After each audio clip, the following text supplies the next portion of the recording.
घडामोडींपासून ते राजकारणापर्यंत प्रत्येक घडामोडीवर बारीक नजर ठेवणारा तुमचा हक्काचा लोकल न्यूज प्लॅटफॉर्म ठाणे दर्पण, ठाण्याचं खरं प्रतिबिंब. ठाणे शहरात सर्वच कंपन्यांच्या गॅस एजन्सीसमोर पहाटे 5 वाजल्यापासूनच ग्राहक सिलेंडर बदलून घेण्यासाठी येत असल्याचे दृश्य पाहायला मिळते. आपला झटपट नंबर लागावा या मागील उद्देश आहे. अनेक ठिकाणी पालक एजन्सीसमोर आपला क्रमांक लावून त्या ठिकाणी घरातील शालेय विद्यार्थी, वृद्ध, ज्येष्ठ नागरिक यांना उभे करून आपल्या कामाच्या ठिकाणी निघून जात आहेत. घरातील गॅस सिलेंडर अचानक स्वयंपाकघरात संपला असताना तर करायचे काय असे प्रश्न नागरिकांना पडलेत. अनेक नागरिकांनी दुसरा गॅस सिलेंडर मिळण्यात अडचणी येण्याची शक्यता विचारात घेऊन दुकानामधून 5 किलो वजनाचे सिलेंडर विकत घेण्यास सुरुवात केली. काही नागरिकांनी हे युद्ध असेच सुरू राहिले तर सिलेंडर मिळण्याची शक्यता कमी असल्याचा विचार करून विजेवर चालणाऱ्या शेगड्या खरेदी करण्यास सुरुवात केल्याचे चित्र आहे. अचानक शेगड्यांना मागणी वाढू लागल्याने दुकानदारांनी शेगड्यांचा पुरवठा वाढवण्यासाठी घाऊक विक्रेत्यांकडे नोंदणीला सुरुवात केली. युद्धजन्य परिस्थितीमुळे इंधन तुटवडा निर्माण झाल्याने गॅस सिलेंडर मिळण्यासाठी नागरिकांना आता तासनतास गॅस एजन्सीबाहेर ताटकळत उभे राहावे लागत आहे.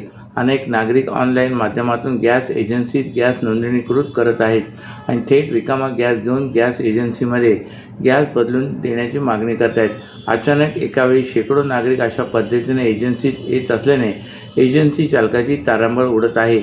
एजन्सीला दररोज गॅस सिलेंडरचा निर्धारित कोटा शासनाकडून पुरवला जातो. आता सिलेंडरच्या पुरवठ्यापेक्षा ग्राहकांची सिलेंडरची मागणी वाढल्याने गॅस सिलेंडर एजन्सी चालकाची तारांबळ तर ग्राहकांमध्ये वेळेवर सिलेंडर मिळत नसल्याने चिंतेचे वातावरण पसरले आहे. उच्च न्यायालयाने RTE प्रवेशासाठी घातलेली 1 किलोमीटर परिघाची अट रद्द करण्याचे आदेश देऊन 18 मार्चपर्यंत मुदतवाढ दिली. मात्र त्याबाबत दुरुस्ती पोर्टलवर शासनाने केलेली नाही. परिणामी गोरगरीब घरातील विद्यार्थी प्रवेशापासून वंचित राहत आहेत. या संदर्भात राष्ट्रवादी काँग्रेस शरदचंद्र पवार पक्षाचे जिल्हाध्यक्ष मनोज प्रधान यांच्या मार्गदर्शनानुसार युवक कार्याध्यक्ष राजेश कदम, विद्यार्थी कार्याध्यक्ष सिद्धांत भटकर यांनी शिक्षण अधिकाऱ्यांची भेट घेऊन पोर्टलमध्ये सुधारणा करण्याची मागणी केली. जर आगामी 12 तासात सुधारणा न केल्यास तीव्र आंदोलन उभारण्याचा इशारा यावेळी राजेश कदम यांनी दिला आहे. उच्च न्यायालयाच्या नागपूर खंडपीठाने 9 मार्च 2026 रोजी दिलेल्या ऐतिहासिक निर्णयानुसार RTE प्रवेशासाठी राज्य सरकारने लादलेली 1 किलोमीटर अंतराची जाचक स्थगित केली. न्यायालयाने स्पष्टपणे पालकांना त्यांच्या निवासस्थानापासून 3 किलोमीटरपर्यंतच्या शाळा निवडण्याची मुभा दिली. परंतु 13 मार्च उलटूनही RTEच्या अधिकृत पोर्टलवर अद्यापही अंतराच्या निकषात आवश्यक ते तांत्रिक बदल करण्यात आलेले नाहीत. ठाणे क्षेत्रातील पालकांना अद्यापही पोर्टलवर जुन्याच अटी दिसत आहेत.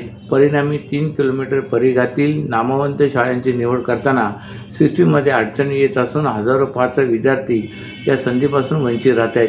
ही बाब ध्यानात आल्यानंतर राष्ट्रवादी युवक काँग्रेस शरदचंद्र पवार पक्षाचे कार्यकर्ते आक्रमक झालेत. कार्यकर्त्यांनी शिक्षण अधिकारी शेषराव बडे यांची भेट घेऊन त्यांना निवेदन दिले.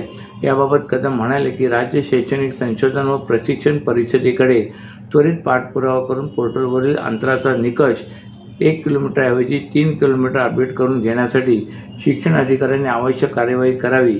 तसेच ठाणे महापालिका क्षेत्रातील सर्व खाजगी विनाअनुदानित शाळांना 3 किलोमीटर अंतराच्या सुधारित निकषाचे काटेकोर पालन करण्याबाबत कडक लेखी सूचना निर्गमित कराव्यात. शासनाने जरी 18 मार्च 2026 पर्यंत मुदत दिली असली तरी पोर्टलवरील तांत्रिक बिघाडामुळे पालकांचे अनेक दिवस वाया गेले आहेत. ही हानी भरून काढण्यासाठी प्रवेश प्रक्रियेला किमान 25 मार्च 2026 पर्यंत मुदतवाढ देण्यात यावी व ज्यांनी अगोदर 1 किलोमीटर अंतरावरील शाळा निवडल्यात त्यांना 3 किलोमीटर परिघातील शाळा निवडण्यासाठी एडिट पर्याय देण्यात यावा अशा मागण्या केल्या आहेत. रस्ता ओलांडताना नागरिकांचे होणारे अपघात रोखण्यासाठी ठाणे महापालिका प्रशासनाने मुंब्रा येथील राष्ट्रीय महामार्गावरील मुंब्रा वाय जंक्शन कल्याण फाटा दरम्यान 3 नवे पादचारी पूल उभारणीचा निर्णय घेतला आहे. या तिन्ही पुलाच्या कामासाठी अपेक्षित असलेला 27,72 लाखांचा निधी शासनाकडून मिळवण्यासाठी प्रयत्न करण्यात येणार असल्याचे प्रशासनाचे म्हणणे आहे. 13,86,000 रुपये खर्चून या प्रकल्पाचा सविस्तर आराखडा तयार करण्यात येणार असून हा प्रस्ताव प्रशासनाने पालिकेच्या येत्या 18 मार्च रोजी होणाऱ्या सर्वसाधारण सभेपुढे मान्यतेसाठी ठेवला आहे. मुंब्रा शहरातून राष्ट्रीय महामार्ग क्रमांक 4 हा जातो. या मार्गावरील मुंब्रा वाय जंक्शन ते कल्याण फाटा दोन्ही बाजूस मोठ्या प्रमाणात नागरी वसाहती उभ्या राहिल्यात. या भागाचे गेल्या काही वर्षात मोठ्या प्रमाणात नागरिकीकरण झालं आहे.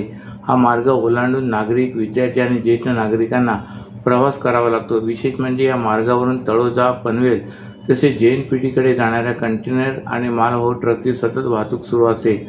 महामार्ग रुंद असल्याने परिसरातील नागरिक, विद्यार्थी आणि महिलांना रस्ता ओलांडताना मोठी कसरत करावी लागते.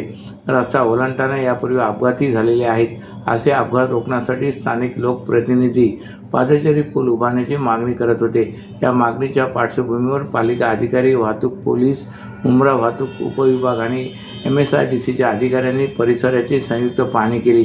यानंतर वाय जंक्शन ते कल्याण फाटा दरम्यान 3 पादचारी पूल उभारण्याचा निर्णय पालिका प्रशासनाने घेतला असून या निर्णयानुसार शिबलीनगर, दोस्ती कंपाऊंड आणि अग्निशमन दल कार्यालयासमोर हे पूल उभारण्यात येणार आहेत.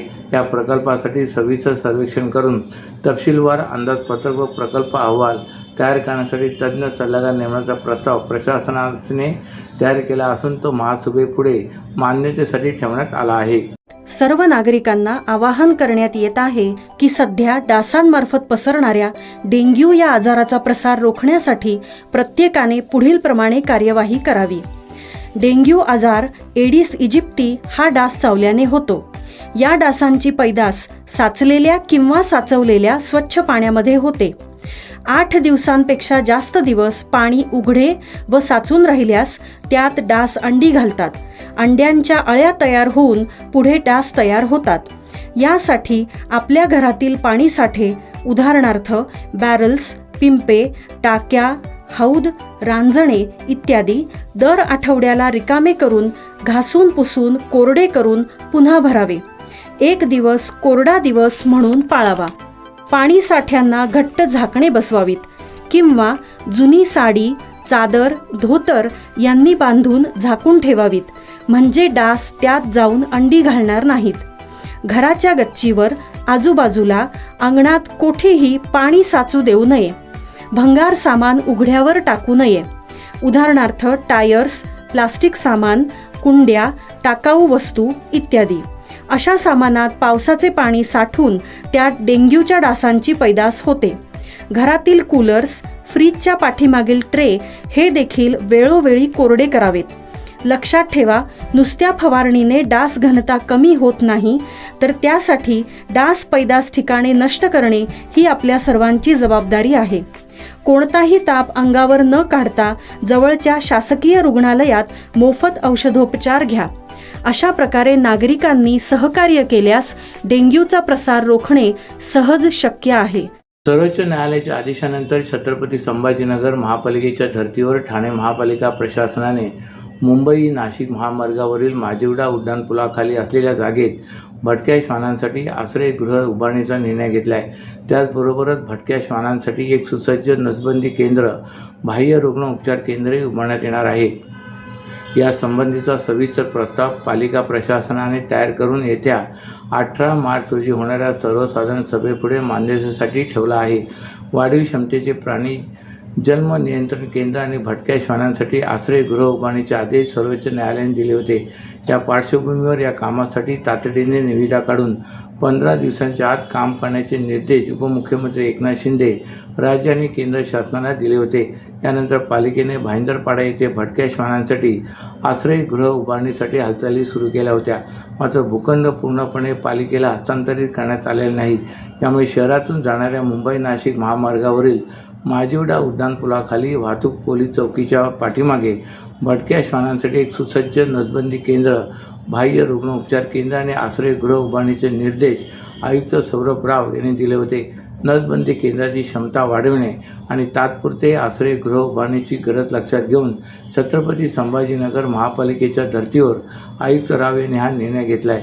या निर्णयानुसार सार्वजनिक आरोग्य विभागाने त्याची अंमलबजावणी करण्यासाठी सविस्तर प्रस्ताव तयार केला आहे. त्यानुसार 7,69,85,310 रुपयांचा खर्च अपेक्षित असून हा प्रस्ताव पालिकेने मान्यतेसाठी सर्वसाधारण सभेपुढे ठेवला आहे. एकनाथ शिंदे यांच्याकडे मुख्यमंत्री पद आणि त्यानंतरच्या काळातही भरभरून विकास निधीचे दान पदरात पाडून घेतल्यानंतरही ठाणे महापालिकेचे यंदाच्या वर्षात आर्थिक दायित्व 2,500 कोटीच्या घरात गेल्याची धक्कादायक माहिती पुढे आली.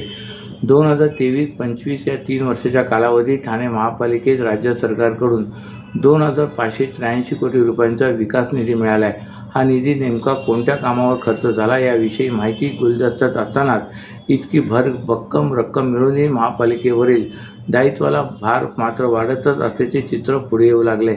साधारण दीड वर्षापासून अधिकारी आणि कर्मचाऱ्यांचा महिन्याचा पगार करताना महापालिका प्रशासनाची वारंवार कसरत होताना दिसते. कर्मचाऱ्यांची देणी देतानाही प्रशासनाला मध्यंतरी घाम फुटला होता.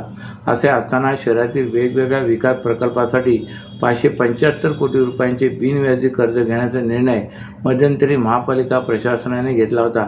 त्यासाठी विशेष असा प्रस्तावही तयार केला होता.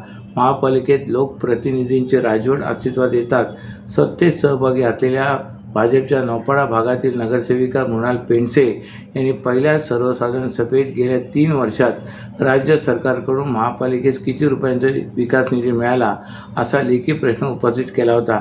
त्यावर प्रशासनाने हा आकडा 2,583 कोटी रुपये इतका असल्याचे सांगितले होते. हा निधी नेमका कशावर आणि कोणत्या कामावर खर्च झाला या प्रश्नाचे उत्तर मात्र अजूनही प्रशासनाने दिलेले नाही. या पार्श्वभूमीवर यंदाच्या अर्थसंकल्पाच्या तोंडावर महापालिकेवरील वेगवेगळ्या कामांचे दायित्व 2,500 कोटीच्या घरात गेल्याचे सूत्रांनी सांगितले. शासनाकडून इतका मोठा निधी मिळूनही हे दायित्व कसे वाढले याविषयी आश्चर्य व्यक्त होत आहे. अशाच नव्या आणि ताज्या बातम्यांसाठी ठाणे दर्पणच्या पेजला लाईक करा आणि फॉलो करायला विसरू नका.